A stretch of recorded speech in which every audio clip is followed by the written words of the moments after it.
నమస్తే. తెలుగు రాజ్యంకి స్వాగతం. నేను మీ సంధ్య. తెలంగాణలో ఎమ్మెల్యేల ఫిరాయింపుల అంశము హాట్ టాపిక్గా నడుస్తున్న విషయం తెలిసిందే. అటు ఇప్పటికే 39 మంది బీఆర్ఎస్ నుంచి గెలవడము, ఆ తర్వాత కంటోన్మెంట్ ఎమ్మెల్యే చనిపోవడం, ఉప ఎన్నిక వచ్చిన తర్వాత అది వెళ్ళిపోవడం మనందరికీ తెలిసిందే. ఇక దీంట్లో ఇప్పటికే 7 కాంగ్రెస్ కండువా కప్పుకున్నారు. నిన్న ఫిరాయింపులకు సంబంధించి మంత్రి పొంగులేటి క్లియర్ కట్గా కుండబద్దలు కొట్టినట్టు మాకు సంఖ్యాబలం వచ్చేదాకా ఆపేది లేదు అంటూ చెప్పడం జరిగింది.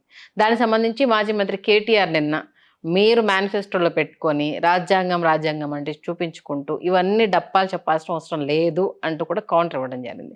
దానికి సంబంధించి మంత్రి పొంగులేటి కూడా రియాక్ట్ అయ్యారు. మరి ఏంటి ఫిరాయింపులకు సంబంధించి ఏం జరగబోతోంది? మరి లాక్కుంటామని బహిరంగంగానే చెప్తున్నారు. మరి బీఆర్ఎస్ దీనికి సంబంధించి ఇంకా రాబోయే రోజులు ఎలా రియాక్ట్ అవుతుంది, ఓవరాల్గా దీనికి సంబంధించి పూర్తి ఇన్ఫర్మేషన్ని మా సీనియర్ జర్నలిస్ట్ సత్యనారాయణ గారిని అడిగి తెలుసుకుందాము. సత్యనారాయణ గారు నమస్తే. నిజంగా అంటే నిన్న కేటీఆర్ గారు మాట్లాడడము, ఇమీడియట్గా దానికి సంబంధించి మంత్రి పొంగులేటి గారు బహిరంగంగానే 100 వచ్చేంత వరకు, 100 మంది ఎమ్మెల్యేలు వచ్చేంత వరకు మేము ఆపము, మాకు తగినంత సంఖ్య, మా గవర్నమెంట్ని కూలదోలుస్తుంటే మేము ఎందుకు కూరుకోవాలి, వాళ్ళు బహిరంగంగానే చెప్తున్నప్పుడు మేము ఎందుకు ఆగాలి అంటూ కూడా ఆయన చాలా క్లియర్ కట్గా చెప్పారు. ఏంటి అసలు ఫిరాయింపులు అంటే ఇప్పుడు ఫిరాయింపులు అనేవి ఎవరి కాళ్ళు లెజిటిమైజ్ చేసుకోవడానికి, దాన్ని ఎవరి కాళ్ళు వాళ్ళ వాదనని చెప్పుకోవడానికి వాళ్ళు ట్రై చేస్తున్నారు. అంటే గతంలో కూడా కేసీఆర్ హయాంలో కాంగ్రెస్ 19 మంది వస్తే అందరిని లాక్కుని వాళ్ళకి ప్రతిపక్ష హోదా కూడా లేకుండా చేశారు. కాబట్టి ఇప్పుడు మేము ఫిరాయింపులు చేస్తే తప్పేంటి అనేది వాళ్ళ ప్రశ్న. ఆ ప్రశ్నకి వీళ్ళ దగ్గర సమాధానం లేదు. అప్పుడు అంటే ఒక టైంలో కేసీఆర్ని మీరు ఉద్యమ నేత కదా, తెలంగాణకి జాతిపిత లాంటి వాళ్ళు, మరి మీరు రాజకీయాలు చేస్తే ఎట్లా అన్నాడు. ఆయన సడన్గా అన్నాడు, మాది ఉద్యమ పార్టీ కాదు, టీఆర్ఎస్ అనేది అప్పుడు టీఆర్ఎస్గా ఉంది, మాది రాజకీయ పార్టీయే, మేము రాజకీయాలు చేస్తాం అన్నాడు. అంటే ఆయనకు అర్థమైపోయింది, అంటే ఆయనకున్న ఒక శాంక్టిటీని, ఆయనకున్న గౌరవాన్ని ఆయనే మట్టిలో కలుపుకున్నాడు. అట్లాగే ఫిరాయింపులు అనవసరంగా, వాళ్ళకి మెజారిటీ సరిపడా ఉంది, వాళ్ళు they are in comfortable majority. ఒక ప్రతిపక్షం ఉండి ప్రతిపక్షంతో జాగ్రత్తగా వ్యవహరించి ప్రజాస్వామ్యబద్ధంగా వ్యవహరించే అవకాశం ఉంది. ఆయనకున్న వయసుకి, ఆయనకున్న అనుభవానికి, ఆయనకున్న రెస్పెక్ట్కి ఆయన ప్రతిపక్షాన్ని ఎలవ్ చేసి ఉంటే అసలు ఈ సమస్య వచ్చేది కాదు. ఆయన వాళ్ళని అట్లా కాకుండా వాళ్ళని ఇష్టం వచ్చినట్టు తోలనాటం, వాళ్ళు మొత్తం అందరిని లాక్కోవటం, అసలు వేరే పార్టీ నుంచి, తెలుగుదేశం నుంచి వచ్చిన వాళ్ళకి మంత్రి పదవులు కూడా ఇవ్వటమే కాకుండా స్పీకర్ దగ్గర మళ్ళీ వాళ్ళ రాజీనామా పత్రాలు వెళ్తే పెండింగ్లో ఉంచి, అసలు వాళ్ళు ఇప్పుడున్న మంత్రి ఏ పార్టీకి చెందినాడో ఎవరికి తెలియదు. అంటే ఒక పార్టీ తరఫున ఎన్నికయ్యాడు, ఆ పార్టీ తరఫున రాజీనామా చేస్తూ ఇక్కడ లెటర్ ఇచ్చాడు, అది ఆమోదం పొందలేదు. అంటే అదేదో సస్పెండెడ్ యానిమేషన్ అంటారు కదా, ఆ రకంగా జరిగింది ఈ క్యాండిడేట్స్ రాజీనామాలు ఇవన్నీ. అంటే ఇన్ని చేశాక ఇప్పుడు కాంగ్రెస్ వాళ్ళు ఏంటంటే వాళ్ళు కంఫర్టబుల్ మెజారిటీ లేదు. అంటే వీళ్ళకి 34 వచ్చినాయి, కానీ కొంచెం అంటే సగం కంటే కొంచెమే ఎక్కువ వచ్చినాయి. అందుకనే వాళ్ళకి ఒక భయం ఉంది, ఏంటంటే ఏదైనా జరగవచ్చు. అంటే రేవంత్ రెడ్డికి కాంగ్రెస్లో బేస్ లేదు, కాంగ్రెస్లో చాలామంది పోటీదారులు ఉన్నారు, తనకంటే సీనియర్లు, తనకంటే బలమైన లీడర్స్ ఉన్నారు. కాబట్టి వాళ్ళు అసలు ఆయన నాయకత్వాన్ని అంగీకరించలేదు. దీన్ని దృష్టిలో పెట్టుకుని మీ వాళ్ళ ద్వారానే మేము కూలదగిస్తాము అనేది కొన్నాళ్ళు బెదిరించారు. ఆ తర్వాత ఏంటంటే ఇప్పుడు కొత్తగా సాగుతుంది ఏంటంటే బీజేపీ సహకారం తీసుకుని, పైనుంచి అక్కడ బీజేపీ నుంచి సహకారం తీసుకుని ఇప్పుడు కాంగ్రెస్ నుంచే మీ దగ్గర నుంచే మేము తీసుకెళ్ళి మీ గవర్నమెంట్ని పడేస్తాం, మీ గవర్నమెంట్ పడిపోద్ది అని పద్దాక మాట్లాడటంతో ఇప్పుడు రేవంత్ రెడ్డి ప్రతీకారం తీర్చుకోవడానికి కావచ్చు, లేదంటే ఇక తన స్థానాన్ని తను పదిలపరుచుకోవడానికి కావచ్చు. ఎందుకంటే రేవంత్ రెడ్డి కూడా తక్కువడు కాదు, కేసీఆర్ కంటే ముదురు కాబట్టి ఇప్పుడు కాంగ్రెస్లో పగ్గాలు వచ్చినాయి, ఆయన సీఎం అయ్యాడు. అందుకని ఏంటంటే ఇప్పుడు వాళ్ళు కూడా డైరెక్ట్గా వార్ డిక్లేర్ చేశారు. ఇప్పటికే 6గురిని తీసుకున్నారు. అదే రాత్రి కూడా ఎవరో ఒక టీవీ డిస్కషన్స్లో అప్పుడే 6 కొట్టాము, ఇంకో 6 కొడతాము, ఇట్లా విడతల వారీగా తీసుకుంటామని. దీని మీద నిన్న అక్కడికి పోయి వీళ్ళు హరీష్ రావును ఇప్పుడు కేటీఆర్, అంటే వాళ్ళు వెళ్ళింది వేరే విషయం కోసం అనేది ఒకటి ఉంది. ఏంటంటే వాళ్ళు కవితకి ఇప్పుడు బెయిల్ కోసం ట్రై చేయటం కోసం బీజేపీని బతిలాడుకోవటానికి అనేది ఒకటి. ఇంకోటి ఏంటంటే బీజేపీతో చేతులు కలిపి రేవంత్ రెడ్డి గవర్నమెంట్ని ఎట్లగొట్ల పడదోయటం అనేది కూడా.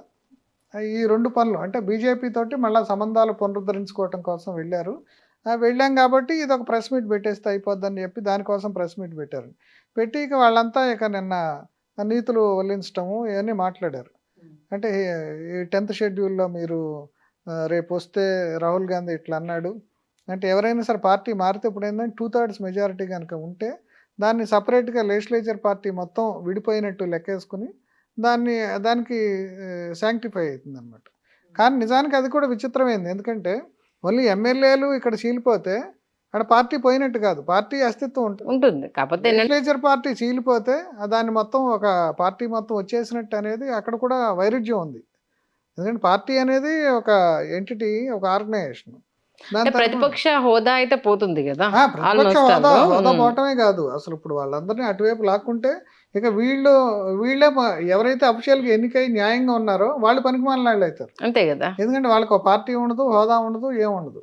యాక్చువల్‌గా ఈ ప్రతిపక్ష నాయకుడు అంటే హోదా గతంలో జరిగింది కదా సార్. ఇప్పుడు కొత్తగా జరగడానికి అయితే ఏం లేదు కదా. 2 జరిగింది. దఫాలు అదే కదా జరిగింది అట్లా గతంలో. కాదు. మీరా కుమారి ఉన్నప్పుడు కూడా ఇక్కడ నుంచి చాలా మంది ఎంపీలు రిజైన్ చేస్తే వాళ్ళ రిజిగ్నేషన్ లెటర్స్ అని చివరి నిమిషం వరకు ఆమె తొక్కిపెట్టింది.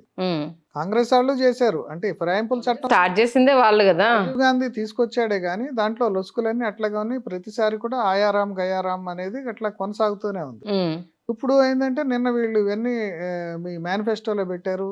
రాహుల్ గాంధీ ఒక చేత్తో రాజ్యాంగం, ఇంకో చేత్తో మేనిఫెస్టో పట్టుకుని ఇట్లా మాట్లాడాడు. ఇవన్నీ చెప్తున్నారు. ఇవన్నీ ఏం చెప్పినా సరే వాళ్ళు ఘోరమైన తప్పిదాలు చేశారు కాబట్టి అవేమీ నడిచేది లేదు.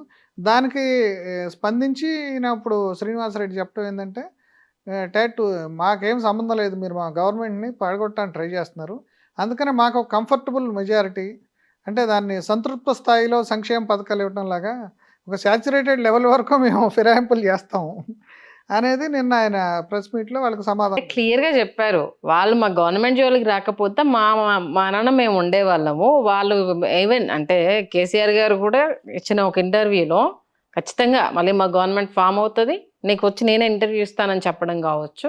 చాలా మంది 20-30 మంది మీ వాళ్ళు టచ్ లో ఉన్నారని చెప్పినప్పుడు ఆబ్వియస్గా ఎవరికన్నా అది ఉంటుంది. అంటే ఫస్ట్ మనం స్టార్ట్ చేసాము, తర్వాత వాళ్ళను అనడము అనేది రెచ్చగొట్టారు. అంటే ఇప్పుడు ఏమైందంటే బలం ఉన్నప్పుడు ఇంతకుముందు రెచ్చగొడతాం వేరు, ఇప్పుడు నీకు బలం లేదు, నీ దగ్గరికి ఎవరు రారు, ఎందుకంటే నీ పార్టీ అస్తిత్వమే అనుమానంలో పడే పరిస్థితి ఏర్పడుతుంది. అదే మొన్న ఆయన ఇదే ఈ కొత్త పలుకులో రాధాకృష్ణ కూడా రాశాడని చెప్తున్నారు. ఆయన అక్కడ పోయి అందరం మనమే పడేస్తాం ఆ గవర్నమెంట్ని బీజేపీతో కలిసి అని చెప్పాడని. దాంట్లో 2 వెర్షన్స్ ఉన్నాయి.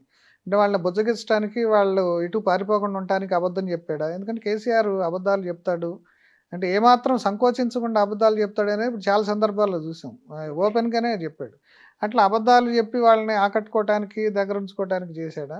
లేకుంటే నిజంగా ఏమన్నా ప్రయత్నాలు జరుగుతున్నాయా? అంటే ఒక బెనిఫిట్ ఆఫ్ డౌట్ని ఆయన కాలంలో క్రియేట్ చేశాక కూడా దీని మీద మొత్తం ఇప్పుడు చర్చ నడుస్తుంది. ఇప్పుడు మామూలుగా చర్చతో పాటు ఆయన కొంత పెట్రోల్ వేసాడు ఈ కాలంలో. వేసి ఇప్పుడు ఏం చేస్తున్నాడు కేసీఆర్ అనే దాన్ని, ఇంత బలహీనమైన పరిస్థితులు ఉన్నప్పుడు వాళ్ళు జాగ్రత్తగా ఉండాలి. జాగ్రత్తగా అంటే ఇప్పుడు ఏదైనా సరే ఇప్పుడు కాంగ్రెస్కి ఏంటంటే మేము ఏం చేసినా సరే మేము మా పార్టీ కోసం చేస్తున్నాం, అది ఫస్ట్ స్టార్ట్ చేసింది వాళ్ళే, మమ్మల్ని రెచ్చగొట్టింది వాళ్ళే అనేది సమర్థించుకోవడానికి అవకాశం ఇచ్చారు. అయితే నిన్న దీంట్లో అన్నిటికంటే ఇంట్రెస్టింగ్ ఏంటంటే ఈ సంతృప్త స్థాయి వరకు ఫిరాయింపులు జరపడం అనేది ఒక కొత్త కాయినేజ్ అనమాట.